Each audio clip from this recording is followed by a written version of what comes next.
ঢাকা শহরের বিভিন্ন জায়গায় কয়েকদিন ধরে বিশৃঙ্খলা সৃষ্টির চেষ্টা এবং কলেজ শিক্ষার্থীদের সংঘর্ষের প্রেক্ষাপটে সোমবার ফেসবুকে পোস্ট দেন বৈষম্য বিরোধী ছাত্র আন্দোলনের নেতৃত্ব থেকে সরকারের উপদেষ্টা বনে যাওয়া মাহফুজ আলম। পোস্টে তিনি বাম ও ডান মানসিকতার কিছু নেতৃত্ব ব্যক্তিকে গণঅভ্যুত্থান এবং পরবর্তী সময়ে সরকারের নিজেদের শরিকানা নিশ্চিত না করতে পেরে উন্মত্ত হয়ে গেছেন বলে মন্তব্য করেছেন। মাহফুজ বলছেন, তাদের উন্মত্ততা, বিপ্লবী জোশ ও উস্কানিমূলক কর্মকাণ্ড দেশটাকে অস্থির করে রেখেছে।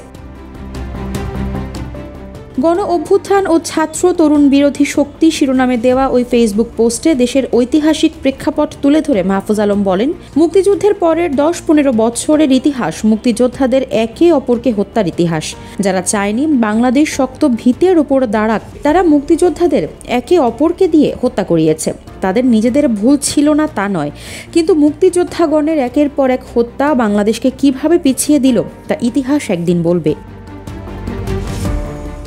এবারের আন্দোলন সাহসী ছাত্র তরুণদের নেতৃত্বে জনগণের আন্দোলন ছিল উল্লেখ করে মাহফুজ আলম লিখেছেন, কিন্তু একটি দল ও দেশি বিদেশি সুযোগ সন্ধানী এস্টাবলিশমেন্ট গত 3 মাসে ছাত্রদের সম্মানহানি করেছে, বিভিন্ন ছাত্র সংগঠন দিয়ে তাদের মধ্যে বিভেদ ঘটিয়েছে, অন্য একটি তরুণ দলকে লেলিয়ে দিয়েছে ছাত্রদের বিরুদ্ধে। তদুপরি ছাত্রদের সঙ্গে সম্মানজনকভাবে ডিল তো করেইনি, বরং ছাত্রদের তারা শত্রু গণ্য করেছে।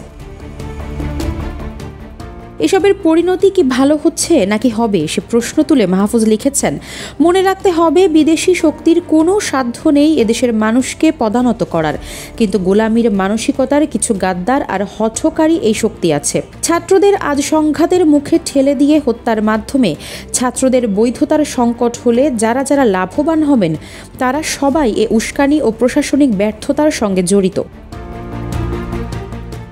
অনেক মিত্রই আজ হঠকারীর ভূমিকায় উল্লেখ করে মাহফুজ আলম বলেন, তারা তাদের ব্যর্থতা স্বীকার করছেন, তারা শিখছেন এবং ব্যর্থতা কাটানোর চেষ্টাও করছেন। তারা আরও চেষ্টা করবেন সবাইকে নিয়ে এগোনোর, কিন্তু হঠকারিতা এবং ছাত্রদের অন্যায্যতার চেষ্টা এ জাতিকে ক্ষতিগ্রস্ত করবে। তিনি বলছেন, হঠকারিতা, উস্কানি, ছাত্র তরুণদের মধ্যে বিভেদ ও বিরোধ তৈরি, অভ্যুত্থানের শক্তিকে প্রতিক্রিয়াশীল করে তোলার অপচেষ্টা সবই ব্যর্থ করে দেওয়া হবে। 5 আগস্টের সকালের মতো ঐক্যবদ্ধ হওয়ার দিকে অগ্রসর হওয়ার কথা তুলে মাহফুজ আলম বলেছেন, এবারের সাংগঠনিকভাবে গড়ে ওঠা ঐক্য দীর্ঘস্থায়ী মুক্তির সুযোগ তৈরি করবে। আফসারা নাজ, নিউজ ডেস্ক, ইত্তেফাক।